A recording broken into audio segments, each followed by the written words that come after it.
Hello everyone, welcome back to our channel.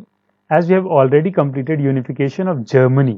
Okay, so as you can see in this picture, earlier ये पूरा का पूरा एक छोटे छोटे पार्ट्स में बटा हुआ था. Earlier it was called Prussia, जहाँ के एक प्रूशियन किंग ने एक इनिशिएटिव लेते हुए उन्होंने पूरे जर्मनी को एक मॉडर्न स्टेट बनाया. Okay, so this thing we have already done in the previous lecture. So आज हम करने वाले हैं unification of Italy. So before going to the details of unification of Italy, let's see ki where Italy is located. Okay, so this is our India. So we'll see कि Italy कहाँ पे located है. Okay, so जब हम western side of India जाते हैं यहाँ पे यूरोपियन कंट्रीज में, so आपका ये हो गया Iran, Iraq, Syria, then Turkey, then यहाँ पे आपका है ग्रीस. बिकॉज इस चैप्टर में आप बेसिकली ये सारा पढ़ने वाले हैं, फ्रांस के बारे में, जर्मनी के बारे में, यूनाइटेड किंगडम, अगला टॉपिक यूनाइटेड किंगडम के बारे में होने वाला है. डेनमार्क को हमने देखा, देन आज देखते हैं हम इटली को. सो ये है आपका Italy. Okay, so you can see एक तरीके से I will go in the details. Okay, so zoom in. So ये है आपका इटली. यहाँ पे रोम की location is going to be very important because यहाँ पे ये आपकी कैथोलिक चर्च आप यहाँ पे देखने वाले हैं आगे. Okay, so this is Rome. Okay, I hope it is clear. Let's see कि नियर बाय कंट्रीज कौन कौन सी हैं. तो यहाँ पे आपको स्विट्जरलैंड मिलेगा. ओके, यहाँ पे आपको फ्रांस है, ऑस्ट्रिया यहाँ पे है, एंड हंगरी यहाँ पे है. ओके, रोमानिया जो कि हम अभी आगे चैप्टर्स में देखने वाले हैं, अगले टॉपिक्स में भी. अल्बेनिया इज यहाँ पे है, देन ग्रीस यहाँ पे है. Okay, so let's see, let's go back to our textbook. Okay, so Italy unified. अब इटली यूनिफाइड कैसे हुआ? जैसे हमने देखा था जर्मनी में एक राजा ने इनिशिएटिव लिया, तो यहाँ पे भी क्या हो रहा है, एक राजा ही इनिशिएटिव ले रहा है यहाँ पे भी. So I will just read this paragraph for you.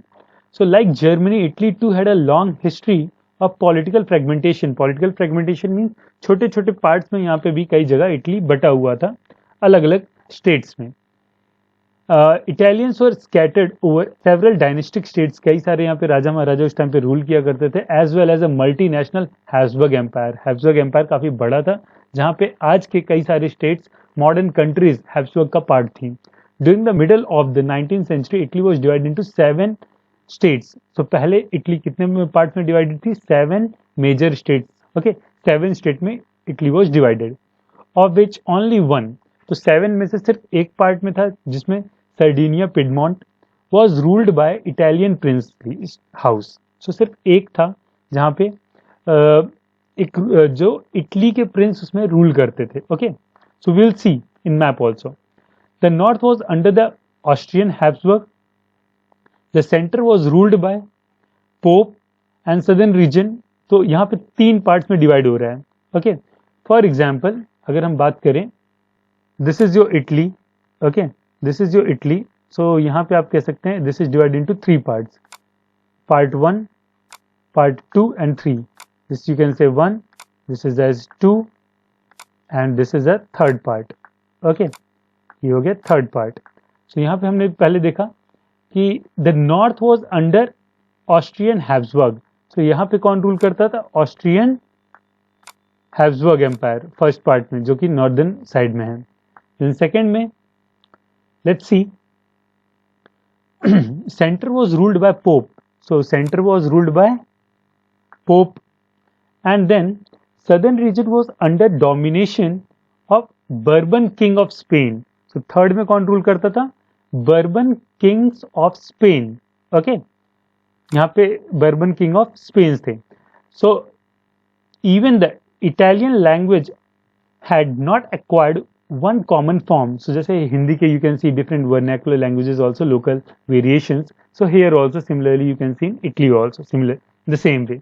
सो यहाँ पे 2 रीजन्स थे जहाँ पे प्रिंसली स्टेट यहाँ पे रूल कर रहे थे, एंड ये दोनों these are the combined one. Will see in map also all this details. पहले हम चैप्टर पढ़ लेते हैं क्या है, एंड विद इन शॉर्ट हम देख लेंगे कि उसमें कैसे मैप में कैसे चीज़ें होंगी. So during 1830 Joseph Mazzini, Mazzini, this is very important name, this is you can mark as IMP, important person. Okay, Mazzini had sought to put together coherent program for the unitary in Italian Republic. Actually पहले एक Mazzini नाम के एक person थे जो कि page number 12 में इसकी डिटेल भी दी हुई है 1830 में, जो कि हम ऑलरेडी पढ़ चुके हैं. सो लेट्स सी, देख लेते हैं पेज नंबर 12 में क्या दिया हुआ है इनके बारे में. ओके, देन हम आगे बढ़ेंगे because each and everything is important to complete. हमें बस कंप्लीट नहीं करना है बट डिटेल्स के साथ, because we are preparing for exams. Okay, page number 12 में लेट्स सी यहाँ पे दिया हुआ है. तो यहाँ पे एक इटालियन रेवोल्यूशनरी थे मेज़िनी, जो कि बॉर्न हुए थे 1807 में. ही was a member of secret societies, जैसे हमारे यहाँ क्रांतिकारी वर्ग हुआ करता था जो कि अंडरग्राउंड होकर अपने लिए काम किया करता था देश के लिए, उसी तरीके से यहाँ पे मेज़िनी भी काम करते थे अपने सीक्रेट सोसाइटीज के साथ.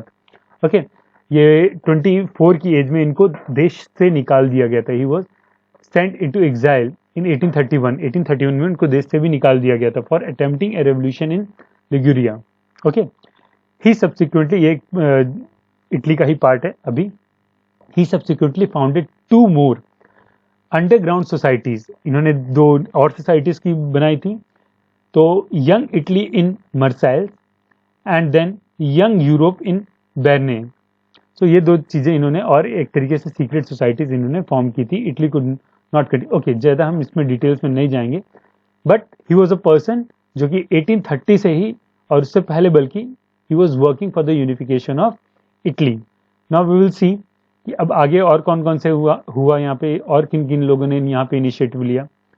सो पहली चीज तो हमने ये देखा. Okay, he was trying, but इनका क्या हुआ, failed. The failure of revolutionary uprising both in 1831 and 1848, 2 बार इन्होंने ट्राई किया बट दोनों बार ये फेल होते हैं.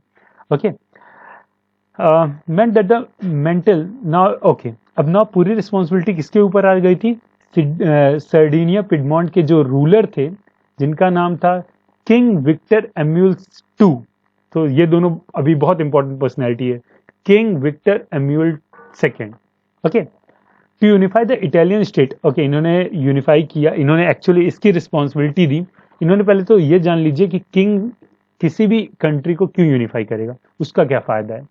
Okay, okay, so A unified Italy offered them a possibility of economic development and political dominance. अब राजा को लगा कि अगर वो यूनिफिकेशन का काम राजा करेगा तो वो इकोनॉमिकली डेवलप कर पाएगा कंट्री को भी, और साथ ही साथ उसके पास ज़्यादा पैसा आ पाएगा, एंड वो पॉलिटिकली, मतलब उसकी पावर ज़्यादा एरिया में होगी और वो ज़्यादा एरिया को अपने अंदर में डोमिनेट कर सकता है, ज़्यादा एरिया को वो अपने अंदर मतलब एक तरीके से कब्जा कर सकता है, ज़्यादा से ज़्यादा एरिया को. तो ये मेनली इसका यहाँ पे रीज़न था. देन अब राजा ने ये रिस्पॉन्सिबिलिटी, यूनिफिकेशन की रिस्पॉन्सिबिलिटी एक राजा ने किसको दी, अपने मंत्री को. Who was that chief minister, Cavour. Cavour को रिस्पॉन्सिबिलिटी दी. अब Cavour actually he is having a very good relationship with the France, so that's why it is written here he spoke French much better than he did Italian. Okay, so अब ये इसने क्या किया, इसने France से help लेते हुए इन्होंने नदर्न साइड में, नदर्न इटली को, as you can see in this picture also, इस एरिया को, जो कि अब यहाँ पे अगर हम डिवाइड किया जाए, if you can see this, so यहाँ पे एक एरिया ये है, एक एरिया ये है, एंड यहाँ पे ये पूरा area. Okay, so this was ruled by Habsburg empire, Austrian Habsburg empire. Then second was ruled by papal states, and third was ruled by kingdom of both Sicilies. Okay, so यहाँ पे क्या है, जो आपके स्पेन के थे यहाँ पे, बर्बन डायनेस्टी के. So we have already seen. तो इस पार्ट में डिवाइड था, पार्ट 1, पार्ट 2 एंड पार्ट 3. तो अब यहाँ पे जो रूलर हैं वो क्या ना, सर्डिनिया पिडमॉन्ट के, यहाँ पे ये इनके कब्जे में है. जो मेन इटली के एक्चुअल रूलर्स हैं वो यहाँ पे हैं. फिर इन्होंने कब्जा करेंगे दिस पार्ट को. इसके बाद यहाँ से एक पर्सन है गैरिबेल्डी. गैरिबेल्डी क्या करते हैं, Garibaldi will take over this act. Okay, Cavour ने ये कर लिया, कैवोर ने, गैरिबेल्डी ने सदर्न इटली पे, एंड पेपल स्टेट धीरे धीरे अपनी खुद ही पावर छोड़ देते हैं. Okay, pope, because he was not that interested. So you can see here 1858 में this was under them. Okay, so even 1858 में, देन 58-60 के दौरान इन्होंने यहाँ पे लड़ाई की और इसको पूरा अपने अंडर में किया. उसके बाद 1860 के दौरान इन्होंने ये अपने अंडर में किया.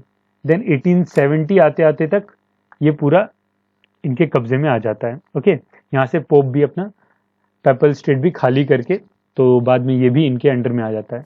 Let's see what are the things given here. Okay, so I hope things are, you are understanding the things. Okay, tactful diplomatic alliance with France engineered by Cavour. Sardinia Piedmont succeeded in defeating the Austrian force in 1859. 1859 में 1859 please note down कि 1859 में इन्होंने Austrian Habsburg को हरा के 1859 में, apart from the regular troops, a large number of armed volunteers under the leadership of Garibaldi, Giuseppe Garibaldi joined the fray in 1860. 1860 में south Italy में भी 1860 में भी साउथ इटली में इन्होंने वहाँ का भी मतलब अपने कब्जे में कर लिया. And succeeded in winning the support of the local peasant. अब इसको याद कैसे रखोगे इनका नाम? गरीब, गरीब से याद रखो गैरिबाल्डी, गरीब से गैरिबाल्डी का नाम. ओके, सो गैरिबाल्डी ने किसका सपोर्ट ली? गरीबों की. गरीब कौन है यहाँ पे? Local peasant, in order to drive out Spanish ruler. यहाँ पे कौन थे सदर्न इटली में? Spanish rulers. ओके, 1868 में Victor Emmanuel was proclaimed king of united Italy. अब एक्चुअली ये काम किसने किया था? ये काम विक्टर मतलब कि जिसने मेन राजा का, सैनिक लड़ते हैं राजा के लिए, जब कोई जीतता है तो हमेशा राजा का नाम होता है. ओके, सो 1861 विक्टर एम्यूल को प्रोक्लेम किया गया कि हमारे रूलर है. वहाँ पे इलिटरेसी बहुत ज़्यादा थी, सो इवन कई लोगों को पता भी नहीं था कि इटालिया क्या नाम है, लाटेलिया क्या नाम है. उनको लग रहा था कि ये विक्टर एम्यूल की वाइफ है. ये थी चीज़ें यहाँ पे दे रखी हैं. लेट्स सी, एक क्विक रिकैप कर लेते कि who are these people. So Victor Emmanuel two जो कि राजा थे, राजा ने रिस्पॉन्सिबिलिटी दी अपनी चीफ मिनिस्टर को. ओके, चीफ मिनिस्टर ने to unite Italy. Okay, Giuseppe Mazzini थे 1830 से, और उससे पहले से सीक्रेटली काम कर रहे थे. यहाँ पे आप कह लो, you can compare this person with Gandhi ji also, जैसे हमारे गांधी के. एक्चुअली अभी यहाँ पे मेजिनी और विक्टर एम्यूल के जो भी कह लो आप परसेप्शन था या जो इनका नज़रिया था देखने का, ये थोड़ा अलग था. विक्टर एम्यूल कब्जा करने के उसमें देख रहे थे कैसे मैं पूरी पावर को अपने हाथ में ले लूं, बल्कि जो मेजिनी थे ये ज़्यादा डेमोक्रेसी को सपोर्ट करते थे. तो ये डेमोक्रेसी के लिए काम करते थे, क्योंकि एक समझो, एक राजा जब काम करेगा तो पूरी पावर अपने हाथ में रखेगा. पर वहीं पे एक प्रजातंत्र की बात करेंगे, जब हम डेमोक्रेसी की बात करेंगे, वहाँ पावर आती है लोगों के पास. ओके, तो यहाँ पे लोग पावरफुल बनते हैं.